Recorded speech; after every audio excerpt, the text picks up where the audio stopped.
Well, how's it going? I bet you didn't think I'd be back again since I've heard nothing but constant messages about if the next Gear Talk is happening or not, or what's going on, or what the plan is. And as you can see, I have a Mark II Lancer that, well, actually, it's technically a Mark III. That's another video. But yes, I am back. We are doing a Gear Talk. It is a Thursday. That means it's Gear Talk time. Yes. We are continuing the Hivebuster discussion, and as you can see, I have an area for things. I got the foam up. There is a Lancer. The lighting's not the greatest, but it's lighting. I think it'll do. And as you can hear, okay, not going at the moment, Penny, my dog, is currently in the other room, because in here she was running around the whole place and wouldn't calm down. But now she's barking, so we're going to have that in the background, unfortunately. So I'm going to try my best to make this as good as possible. I consider this the preemptive launch to see how things go here. I think it'll go well, but let's see what happens. Continuing the Hivebuster discussion series, we are talking about Leslie Macallister, or as everyone knows him, Mac, and my personal favorite of all the Hivebusters. I would have started with him, but I prefer putting things up to the polls to see how things go from there. Yeah, I put Hana up there. I've had the Wakatu. I've had everyone. And whoever wins the votes normally gets to go up. And Mac finally won. I get to do Mac. I love Mac. We're going to talk about Mac. So, Mac is an outsider. Let's start with that. Let's just start with what he is before we get into, the story, where he comes from, and all of that. So, Mac is an outsider.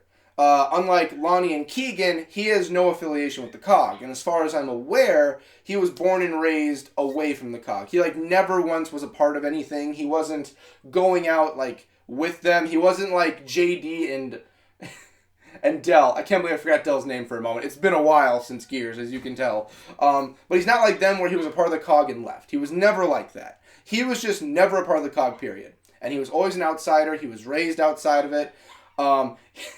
Getting into his family history, he does have a son. He had Dylan. He had a wife/girlfriend, and they split, but they still raised Dylan. He had a dad and a mother, but his dad wasn't really his dad. His dad's name was Uncle. That's what he called him, because his uncle actually banged his mom and his uncle are actually his parents. His family life is a little odd. He's a great dude, but a little bit weird. What else? I don't have any notes on me. Normally I have some notes written, but I'm just going off the cuff because I figured it's time to get something out. He also has an Irish accent. It's very well shown he's Irish. But over on Sarah in the Gears world, there is no Ireland. But with Aphira, it's very well shown that there's a bunch of different cultures in one separate continent. And you get that a lot. For instance, I would guess him and Dom are from Aphira, both of them same continent. But Dom is obviously Hispanic, while Mac is Irish. South Islands, you have New Zealanders pretty much, and Australians with Cockney accents. You have that. He originally joined the Hivebusters. We'll go into this Hivebuster stuff now too, because I feel like if I went over every detail of his, I would go for an hour just gushing about Mac, because I love the dude. So Mac actually joined the Hivebusters because his village was destroyed, decimated. The swarm came through. Everyone was either taken or killed. And they even took the dead bodies, because they even state most of the dead are gone. Everyone was taken except for him. And we learn in his story why he wasn't taken and what happened. He wasn't a coward or anything. It just so happened he wasn't taken. So he joined out of the idea of, I'm going to fight them and I am going to kill them all. And if I die too, it doesn't matter. I'm going to be with Dylan. I'll be with Amanda, his ex-wife/ex-girlfriend/working partner. That kind of stuff. I'll be with the family, all of that. So he joined, unlike Lonnie and Keegan, who Keegan joined because of the pride of the Onyx Guard, and later on it's revealed that he also has another member of the Onyx Guard, the last living the captain, who was on Azura, I forget the name too off the top of my head. He's promised that he will get to meet up with him, and he gets to meet the last of the Onyx Guard. Keegan is not the only one. Lonnie is promised that you do this, you're out of prison, I will expunge all records of what happened, you can join the Brash Brigade again. Everything's back, everything's copacetic. Sorry, the winter makes me cough. But then you get over to Mac. And even Hoffman says it at the end of the comic series, which is the most current stuff we currently have for the Hivebusters. He says look, there was never an end game. You joined to die. This was openly known a suicide mission. Well, it wasn't known at the time it was a suicide mission. In the comics, it was. But he says, this is a suicide mission. No one was supposed to live. We didn't think anyone would. You guys did. There is no... I have nothing for you. Like, you came here wanting to die. Take as many as you could. You did it. And we have another hive, and we can bring you there, and we can do it again. And he says pretty much like, yeah, let's do it. There's literally nothing here for me. I'm just here to kill them. And honestly, if it wasn't for the fact that Lonnie and Keegan joined in, that's exactly what he would have done. Hoffman even said, we'll find 2 more people and we'll get you back in there. But they're Scorpio, they're a new formed family kind of, and they kind of decide like, no, we're all going to do it together. If this is one last hive we're going out Team Scorpio. Let's get going, Mac. Going from there. That's kind of like an overview. The only other thing I could think of, I would put at the end for trivia, is his favorite weapon, by what we can kind of tell, is a Boltok pistol. He enjoys the Boltok. Kind of like Karn, kind of like Loomis. He's a Boltok fan, which I enjoy the Boltok too, to be honest. More than the snub, definitely. But I guess getting into the story now, like I said, he pretty much joined because his family and everything was taken away from him. And that's at the end of things. We'll get into that part, definitely. But he originally appears... the first time we meet him, because originally we meet him in the comics, but the comics take place after the Hivebuster DLC, and that's where we first meet him canonically. And I'm a fan of canonical order. I love it. So we meet him, and he's on one of the planes that's going to be dropping everyone onto, and I'm not going to get the names right for the islands. It's been a while. I know that this is the Hivebuster discussion series. I wrote the notes on everything, and I know what, I wrote the notes originally, but I don't have them in front of me. The island of Pahanu, and I cannot remember the other one off the top of my head. I'm sorry. It's been a while since Gears. Not playing or, observing anything, but just, doing a video and having everything top of the noggin. It's been a hot minute. So originally they're going to drop onto Pahanu. And they tell them just, this is where we gotta have you guys go to the hive and take... No, they ended up on Pahanu because it crashed. That's my bad. They were going to take them to the island that had the hive on it, and everyone was told the mission was, we're going to drop you there, go in, place a bomb, you're out. That was the plan. That was the... No, I'm getting it so out of order. I had notes for all of this, and I said, there's too much, I can't do it. I wrote things. I think I said I didn't earlier, but I did write some stuff, but I said it's not going to flow. Okay, they were going to go meet Hoffman and get their mission briefing and then go and drop the bomb off. Problem is, the plane got brought down by a flock. The flock, for some reason, hates the Hivebusters. We'll get into that, too. So, the flock takes them down, and they all just evacuate out the back. They jump out. Keegan actually just kicks Mac out, and Keegan's just doing the middle fingers while he's going. I loved it so much when Mac was going down. That is the background for my Xbox right now I have.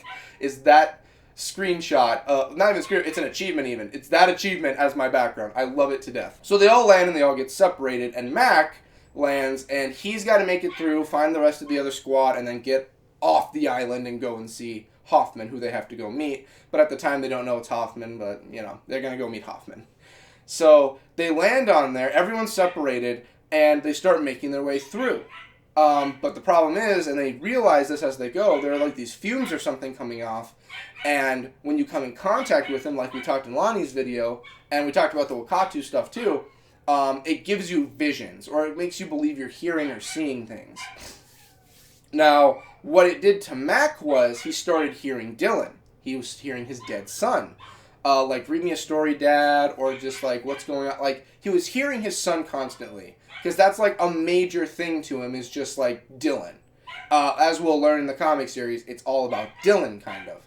So he goes, and Dylan is there in his mind. He's hearing him. He's not seeing him, but he's hearing Dylan constantly, and he's freaking out about it.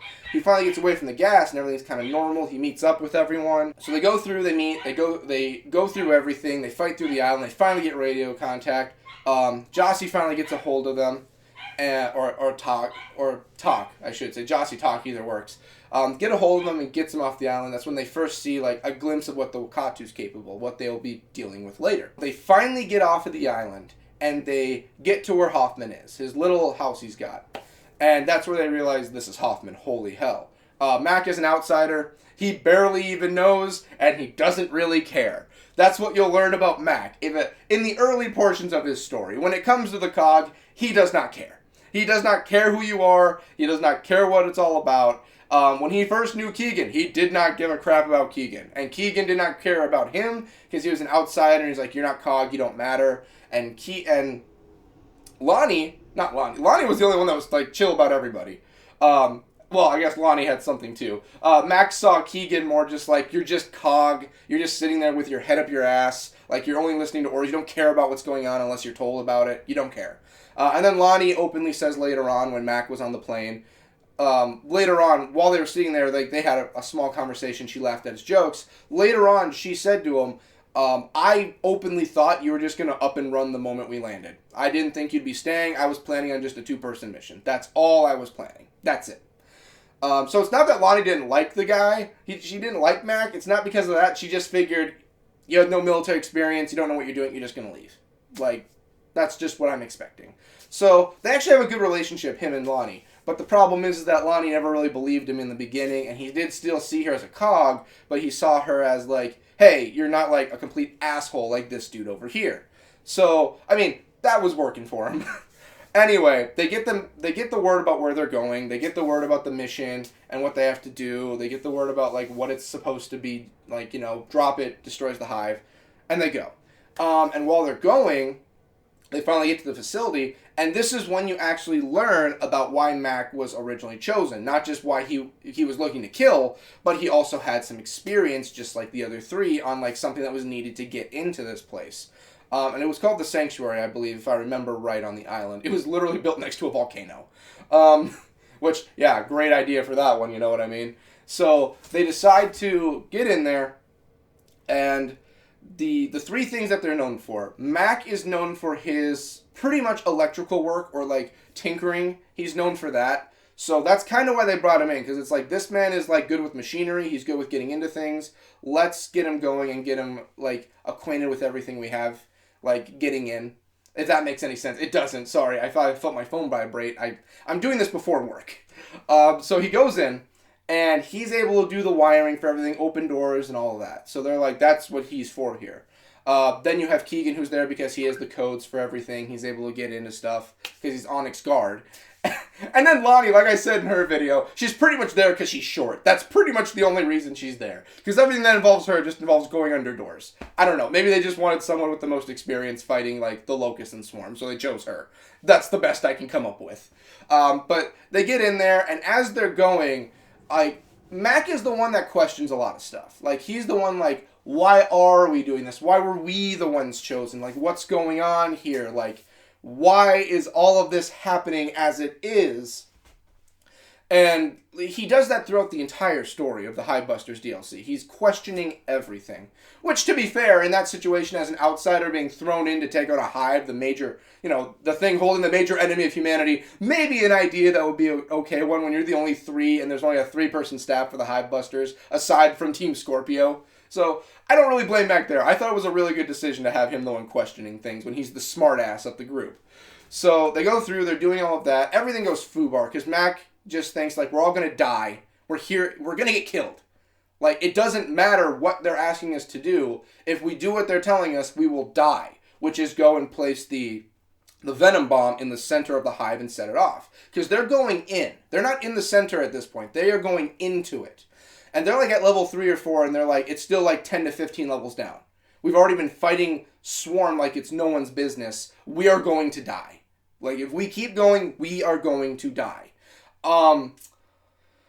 This is where Keegan is the opposite of everything, saying, we have orders, we're going to do this, you can die here if you want, I do not care. We have orders to follow, I will go and die going down there if I have to. It does not matter.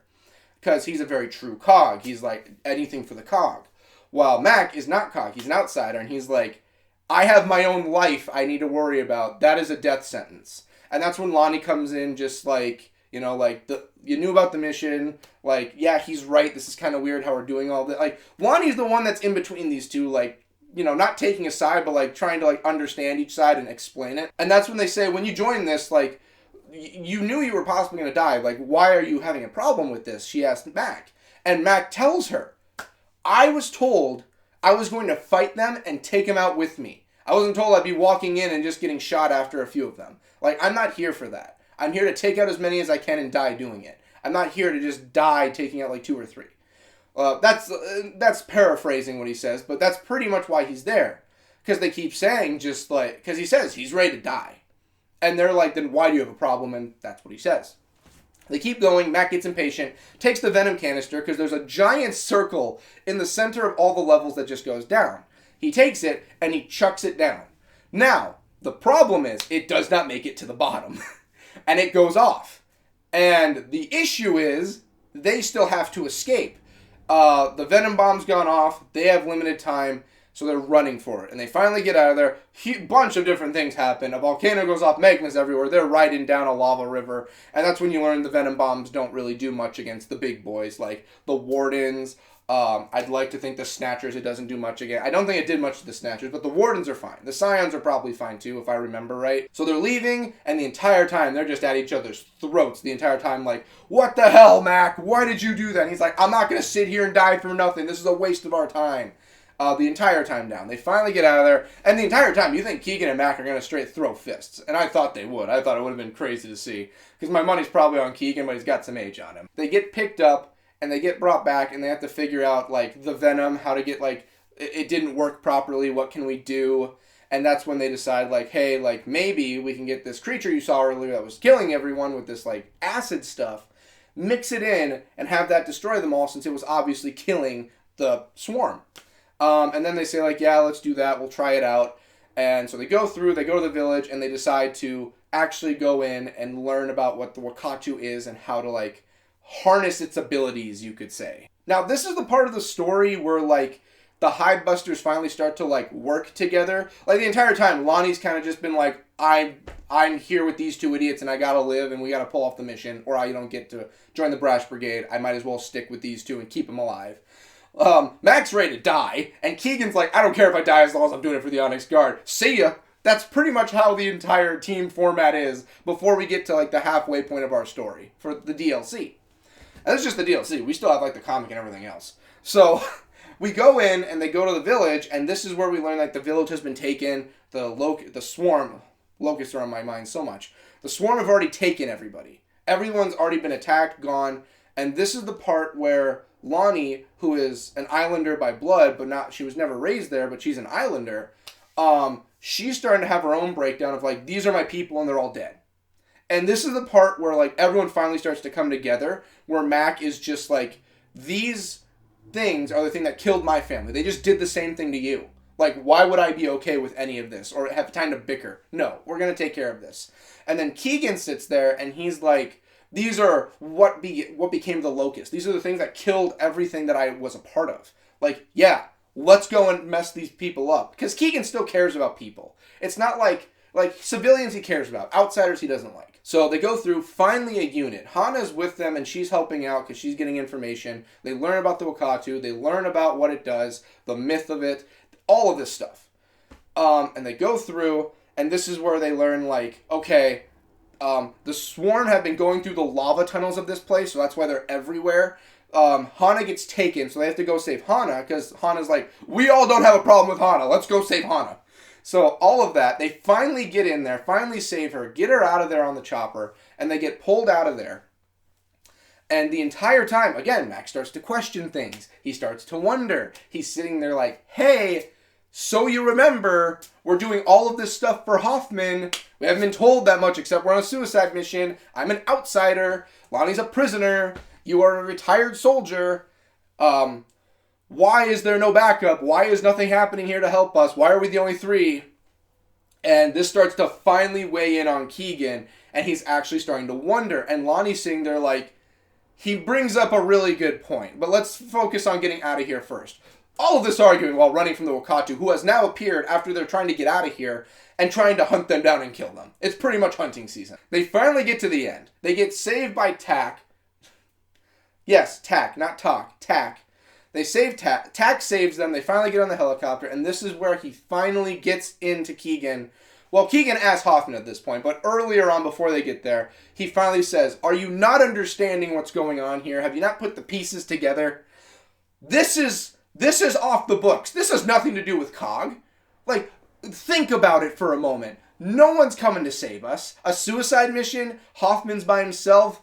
As far as we know, no one else knows. Yeah, this is off the books. No one's helping us here. This is a suicide mission that's just thrown together by Hoffman. And again, Lonnie's like, he's got a point. And Keegan finally gets it through his head at the end of the chapter when they're finally getting out of there and they're being rescued. And he learns that Hoffman has pretty much put them on a rogue mission. Like, they are in there to just go in off the books of Cog and just do what Hoffman wants. This pisses Keegan off immensely, because Keegan is a by-the-book Cog, and he just went on a rogue mission against Cog orders. Mac is just like, I'm an outsider, doesn't really matter. And Lonnie's like, what the fuck? That's how it goes. They finally get back and confront Hoffman. Hoffman tells them about how, like, you know, Min was against the idea. She wasn't going to do anything about this. I had a plan. She wanted to let the DBs do it. DBs were getting destroyed. So I had an idea. Got Han on board. Got Tak because, you know, Tak's family is very close to Hoffman. And we decided to do something about it. At this point, Keegan is just livid. But this is when Mac finally steps up. This is Mac's moment. His character growth where it's like, we are a family. Like, I'm sorry. He doesn't say it, but like, I'm sorry, whatever. But this is his moment where he's taking a shot of whiskey that Hoffman's got on the side. And he's just like, I lost my family to these things. I lost everything. I'm ready to die. I don't care what happens. You two are the only two I've had to rely on. And honestly, not a bad choice. Keegan, we get in an argument now and then, but you're a nice guy. Like, I'm willing to go out with you guys and take these guys out with me. Rogue mission or not, I don't care. Like, we're Team Scorpio. Let's do this. And Keegan finally comes around like, yeah, let's go take him out. And Lonnie's like, this is the guy. He knows what he's talking about. And they finally get over to the actual island to go and fight the Wakatu, go to its territory. Beautiful setup for the entire DLC. And the entire time they are going as a team. Like, they're doing teamwork. They have each other's backs. It's not just we're firing and keeping our asses safe. It's I'm saving my friends and they have my back, I have theirs. An actual team unit. They go and fight the Wakatu. They take down the Wakatu. And they let it live because they said, like, no one has to die today. There's been enough death. No one's dying. We got what we want. It has what it wants. It's fighting the swarm. We got what we need. And they left. And we end the scene with how the comic will be opening. They all put on the vent masks so they're able to breathe. They now have the newly formed venom bomb from the Wakatu. They learn that they can get inside the Snatchers, which is what Mac ends up learning. We can travel through the Snatchers as long as we don't die. Which, getting the comics is kind of funny what happens. And that's where the DLC ends and the comic begins. Now, when the comic begins, again, remember, the comic came out before Gears 5. So, there's a bit of continuity issues. Not a lot, but there are some, but you can brush it off because the DLC kind of, like, makes things work. You do learn that this is, like, their first action. They say this is the first Hive, but you do learn, like, technically this is the first one they succeeded in. Because they tried earlier, it failed, but this is the first time they've gone in fully prepared. Mac almost dies right out the gate because his breather does not function and work well, and he was going to die if he was not cut out of there and pulled out, which he was, thank goodness. But you also learn at this point with Mac, this is where his story really gets focused in on. Like, originally it was a story about the three of them coming together. This is all about Mac, pretty much. In his mind, you see him in a war zone, a battle. Lonnie and Keegan are dressed up in, like, farming outfits. And he's like, what the hell? And they're like, what the hell's going on? And we learn later on about it. If you watch the comic discussions I've done for the Hivebusters, you know. But we'll just continue going on with the story. So, they go through, they take out the Hive. Classic Hivebuster fashion. You know, they're having some dialogue here and there, but it's nothing heavy. They take out the Hive, get rescued, go back to Hoffman. And this is where Hoffman says, like I said earlier in the video, Lonnie, prison, you're out. Good job. Keegan, guess what? Another dude's alive. Haha, you can go talk to him. I got you. Mac, ready for another? Like, to pretty much shorten it, that's what it is. And Mac says, like, yeah, I'm ready to go. Like, whatever. Like, if you guys want to come with, I would love it since we're, like, a fam now. And they're like, of course we're fam. Let's do it, bud. So the three of them, they're like, one last mission. Team Scorpio. Let's do it. So they go on the mission, and this is like a road trip-esque scene they have here, which I really enjoy, where they start off getting dropped off outside of Croya. Croya is actually the town where Mac would go back and forth delivering because he was a truck driver before all this stuff happened with the Swarm. He would go through this truck delivering back and forth to the cities, and he was heralded as one of the best there was. So when they get to Croya, they realize, like, hey, this town is heavily fortified. It is made to take down any kind of helicopter flyer Like, ravens are going to go down. Pure and simple. This place is made to stop Cog. So they land outside there, go in, and they see the giant statue of Mac. And he says just like, it's not a big deal. Like, they do things to honor those no matter what they do civilian-wise, and this was how they honored me. A giant statue of me delivering. Like, and like, at first you're like, holy hell, you're a bigger thing than you are, Mac. But then he explains, like, no, this is how they do it for everyone. So they go through Croy, they travel, and this entire time they're like talking, he's just like, yeah, I used to be a delivery driver, this is what I used to do, and you learn about their pasts a bit more in the comics. Like, you learn it in the DLC too, but you get more in-depth in the comics for it. And he talks about how he would deliver, about how that's, you know, what him and his ex-wife would do, / ex-girlfriend. You know, they had a kid, Dylan, and the whole debacle there. You know, they're still good with each other for the kid's sake. They travel, they get out of Croya, and that's when they see a river filled with bodies. Just skeletons everywhere, and you realize this is where bodies were dumped, this is where the dead are, this is where they fought, and this is where they died for the people of Croya. Some were obviously taken, but a lot are dead in the river. And they get out of Croya, and they realize, like, it's going to take a long time to go by foot to get to Breville, the town they're going to. Mac's hometown, we'll get to that. And they stop at a farmhouse. They realize that one of the delivery trucks Mac would use, Old Reliable, is there. And he said, like, this thing sucks, I hate it so much, but I can get it to work and we can drive it. And we can probably cut some time. So they decided, like, yeah, let's do it. Lonnie and Keegan go into the farmhouse where they're relaxing. And you get a little bit more about the current dynamic of Mac and Keegan in this comic. Like, Mac is sitting there just joking, like, yeah, I'll get it going, no problem. And Keegan's like, hey, like, just careful. Remember, we're, like, enemy territory. Like this is serious. And Mac breaks off for a moment. He's like, I get it. I understand. Like, we'll be fine. Because they care more, Keegan more sees it as like, why is he so laid back in a situation like this? And Lonnie talks to him about it. Mac the entire time is fixing up the truck. He pretty much tells her, like, if you work, I'll drive you off a cliff to put you out of your misery. Like, fair is fair. Let's do that. So they do that. He gets it working. Right when he gets it working, the swarm start to attack. The swarm have come in an entire, like, horde kind of thing, and they're coming for the house. Mac backs it into the house, and he says, get in, we're going. And he gets everyone in, they start driving. They take out a few of them, they fight them off. Then the flock appears. Again, well, earlier I said, the flock is their best friend. So the flock appears, and the flock flies in, starts attacking. Mac ends up driving off of the road, crashes into things, and Mac is pretty much out. Like, he's knocked out, he is taking a beating in that truck. He's having a dream about Dylan, he's remembering Dylan, and he does wake up again. It looks like he's got a concussion at this point, but he's like, holy hell. They get him out of there. They said, like, we lost them. Don't worry. We're good for now. And they continue on foot. He says, Breville's pretty close to here. Let's get going. While outside of Breville, they are getting closer to Breville. Again, this comic is like a road trip, and I kind of like it. They come across the battlefield that was seen in Mac's dream in the first chapter, and you realize that this is where everything went down, where Mac came across the swarm, where people died. You get the flashback later on, but he talks about it here. He gets a Major Howell, like, chargeable little voice thing for his son that he always had for his son. And as he's there, like, and I guess I'll just skip to it now to save time.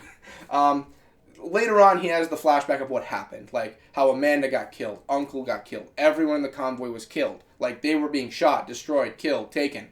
The reason he lived, he pretty much got, like, it doesn't really explain it well, but how we can assume from, like, the original vision and what we see, he got knocked out. And I guess they must have thought he was a dead body, or he was, like, hidden when he got knocked out, because they did not take him. He was the only one left there.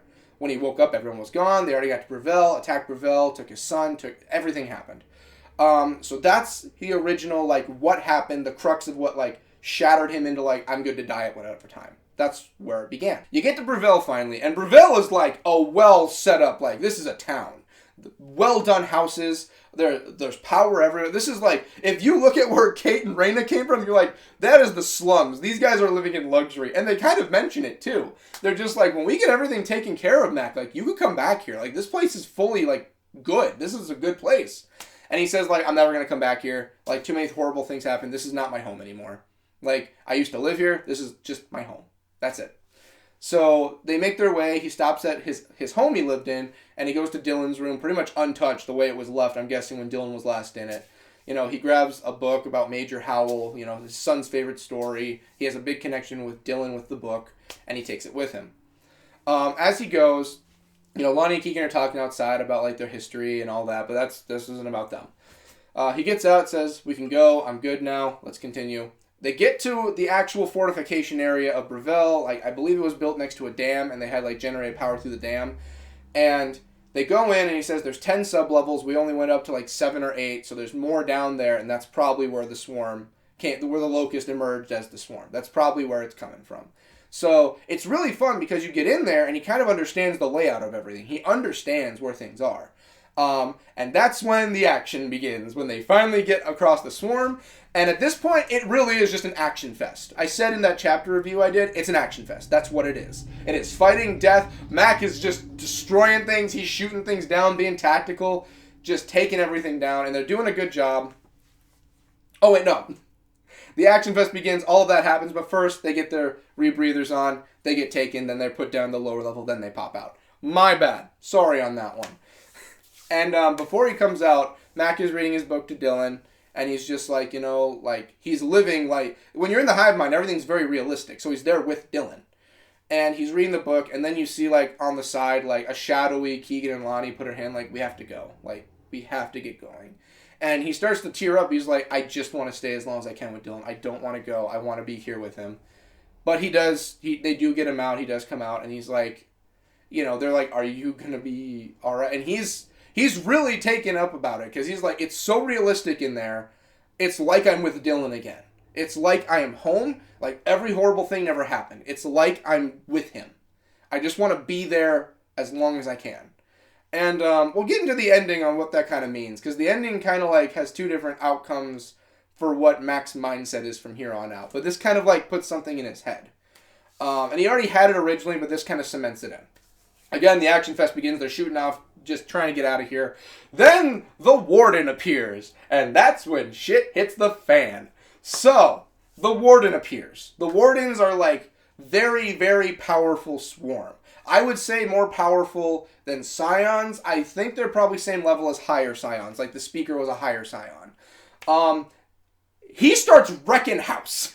He caves in. He breaks Mac's leg. He caves in Keegan's chest. He pretty much almost he's strangling Lonnie to death, and he's pretty much about to just crush her throat before they finally start fighting. And it takes all three of them to take this thing on. They have to ram a truck into this thing. This thing will not go down. And it kind of gives off the feeling like the warden knows who Mac is. Because again, they keep going in the hive mind. They obviously must have seen him at this point. The hive mind's connected to everybody. So he's just like, kind of looking at him like, I kind of know who you are. And he's like, Mac is kind of like, screw you. And kills him. So Mac gets the W with the warden. Like, final kill goes to him. He did a good job. They finally get out of there. His leg is busted. He ain't doing too well. Again, Keegan's got a caved-in chest. They're like, we need to get out. We need to run. And they're just so happen to get up to one of the levels where they found all the trucks and stuff. Again, he drove a truck into a warden. And he says, this is something me and Amanda were working on. Like, aside from Dylan, the only thing we could ever, like, come to terms on was this car. They pull it off. This kick-ass, I can't even name what kind of car it is. I'm not a car guy, but this swanky sports car they've got right there. Lonnie's like, hot damn, I'm driving. Because originally Mac would never let her drive anything. But she's like, I've got a broken leg. I ain't got a choice. You're driving. Go ahead. I don't care at this point. So they're just booking it. They're just driving quick. They bust out of there and they're just going. And they said that they would be pretty much picked up outside of Croya again. Because again, everything's heavily defended. If the swarm were to get into it, they could take down choppers probably. So they're just booking it in the car, just driving. And again, it's like a road trip. They're just like a really sped up part at this point. But they're like, yeah, we're done. We finished. Oh, boy. And then the flock comes back. The same flock that came out before. And Max says, I thought you killed it. And they're just like, no, we said we got away. The thing's not dead. They finally kill it. They get to where they need to go. They get picked up on the chopper. And this is where you get Mac's mindset of like, I'm going to keep fighting. I want to stay with Scorpio. Like, they all decide they're going to stay fighting together. And he says, like, I'm going to stay. I do have something to actually look forward to. I do have something to live for. Those moments when I'm taken, when I'm in there, I still have Dylan. Dylan is with me in there. You could take that as, like, the memory of Dylan is still with him, or he's really just trying to get taken so he can have the memories of Dylan. Like, he's getting a junkie with his fix. And then it finally ends with them getting to the beach, debriefing with Hoffman. You see he's now got his leg up in a cast. And he's hobbling. Keegan's kind of taking care of his chest. He's got a shirt on like normal. He's walking fine. Lonnie's fine. He's the only one with like outside scene injuries, as you can tell. And that is where it ends. He finishes the story on a recorder for Dylan, and he puts it like at a little mini funeral pyre that he creates, not with the fire, but like a stick and like those two. And that's how it ends for Mac throughout the story so far. All right, so to end this out, all right. Went a little longer than well, no, I guess it's a Mac video. Like, he's a pretty established character. He's my favorite. I guess it makes sense this was a longer one. So, and I'm back with Gear Talk, so I mean, might as well make it a long one. So, we have it where everyone's together. I said with Lonnie and them, they're probably going to keep fighting. I think Mac is going to also keep fighting. They gave out a skin a while ago in Gears 5 with desert outfits, and some of the cosmetics show Mac grows a beard. I'm thinking that's what the direction they're going to go with for him from here on out. I think he's going to grow a beard. Like a big old one that comes down. I think they're going to go with a beard for Mac. I think it's a good choice, too.